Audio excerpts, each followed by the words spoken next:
वसुदेव जी ऐसा विचार ही कर रहे थे, हथकड़ियां खुल गई, दरवाजे के ताले खुल गए, दरवाजे खुल गए, सारे सैनिक जो खड़े थे मूर्ति बने खड़े रह गए। वसुदेव जी भगवान को लेकर के निकले। अब भाद्रपद का महीना, ये श्रावण चल रहा है ना भैया, है ना, श्रावण के बाद भादो। सोचिए ऐसी भाद्रपद की अंधियारी रात्रि में बरसात का महीना, जैसे भगवान चले तो रिमझिम बारिश होने लगी। मेघों को लगा कि अच्छा प्रभु जी के चरण धुले बिना हम जाने देंगे क्या। मंदम मंदम जलधारा। भगवान को वसुदेव जी जमुना जी के उस स्थान से लेकर के गए जहां पर जमुना जी का जल कम रहता था, पर जमुना जी भी उमड़ घुमड़ करके आ गई।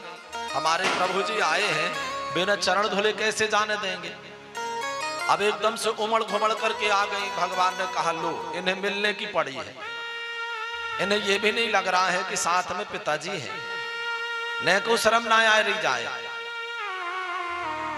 तो भगवान ने जोर से लत्ती मारी जमुना जी पे, क्यों री दी खिनारे, तो अब तो यहीं रहना है, मिलना जुलना तो होता रहेगा, पिताजी के सामने तो को मिलवे की पड़ी है।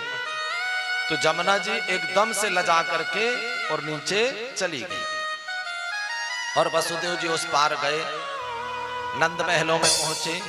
वहां पर तो देखा कि सब दरवाजे खोले हैं, सब सो रहे हैं, किसी को होश ही नहीं। नंदरानी का महल ढूंढते ढूंढते अंदर गए तो वहां कन्या लेटी।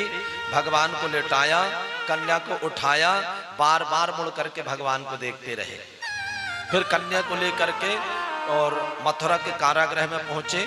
दरवाजे बंद, ताले बंद, हथकड़ियां लग गई।